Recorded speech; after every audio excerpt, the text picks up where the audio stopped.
Hello and welcome again to another screencast edition of Autodesk Maya. Today we'll be focusing on creating a low poly character. So, before you do anything, be sure to make sure always create a project window for your folder. When you have a new project, always create a new project window. It's always necessary. Anyways, so what you're going to do is go to File, Project Window. Make sure you select the New button when you're making a new project. Make sure your location directory is set to Documents, Maya, Projects.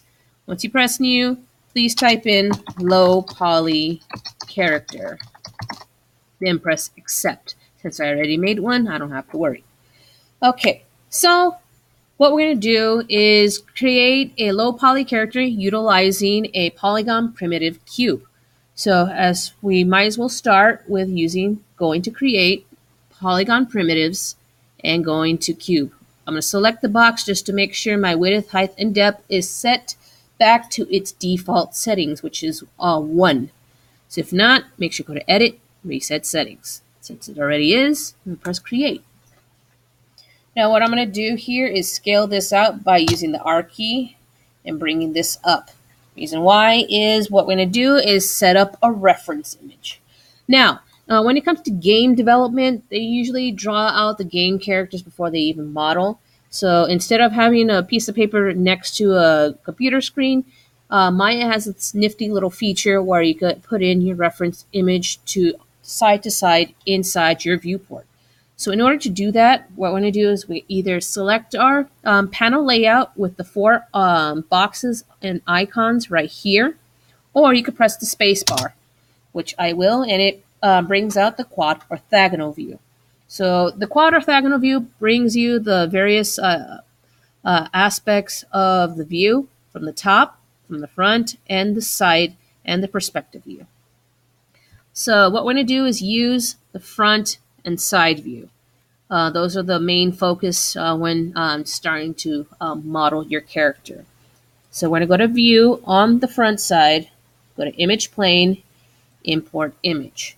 Be sure to put in your character profiles into the Source Images folder, into your low poly character folder, project folder.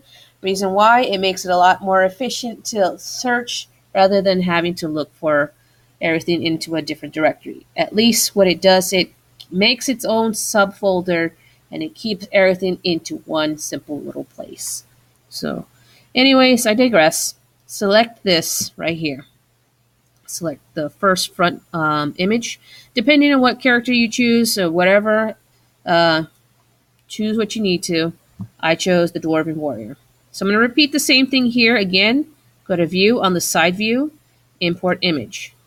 Now I'm going to select the side view. Now you'll see right here in your perspective view, everything is perpendicular. Front and side cross each other. Usually this would be best and ideally for high poly modeling, but since we're doing low poly, it's really not necessary for it to be perpendicular. But instead, what we're going to do is make it into like a right angle. So be sure to have your character centered. That means your character must be centered from the nose. So I'm going to set my character onto the origin point line right here from the nose to make sure it's centered. Though the drawing's not absolutely perfect, that's okay. We can easily fix that after we develop the foundation. So now that we have that, let's see. The next step I'm going to do is move this forward to give myself a little bit of space here. I'm going to scooch this in just a little bit here. So it should look like a right angle, like this. So like an L shaped. Once you have that, the next step, be sure to go to File, Save Scene As, call your object or character, whatever it is. I call it mine Dwarven Warrior. If you have a kid fighter, call it kid fighter. If it's a young paladin, call it young female paladin. And then press Save As. So do that. So now that you established that, be sure to change up the settings within each image plane. All you have to do is go to your attribute editor right here.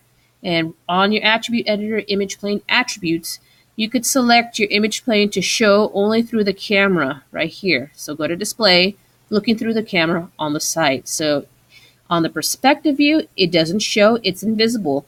But when you go to your side view, it's visible.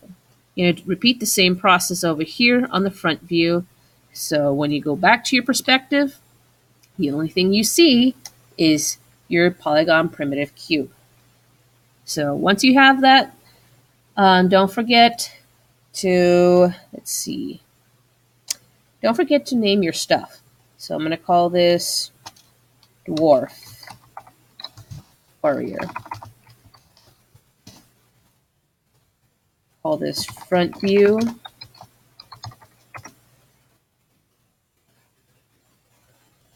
Side view. Again, word of advice, be sure to always name your stuff. When you're doing a big project, you're going to have a little intricacies in it, and you want to make sure which one is which. Other than that, that covers it for part one of this screencast tutorial. Thank you.